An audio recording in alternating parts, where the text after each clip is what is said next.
এখন الحمد বিদ্যুতের অনেক لله সংকট, رب তাই সরকারের উপর العالمين সম্পূর্ণ দোষ চাপিয়ে না দিয়ে الرحمن প্রত্যেকটি নাগরিকের সচেতন الرحيم হওয়া উচিত।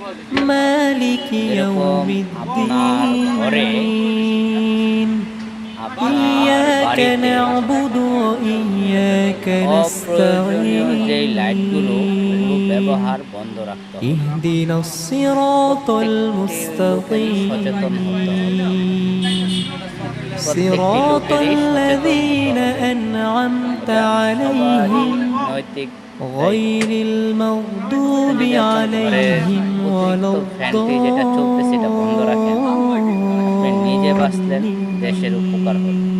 الضالين সব দিকে খেয়াল করতে হবে। হ্যাঁ, যেহেতু বিদ্যুৎ সংকট, নিজে জরুরি ব্যতীত বিদ্যুৎ ব্যবহার করা যাবে না।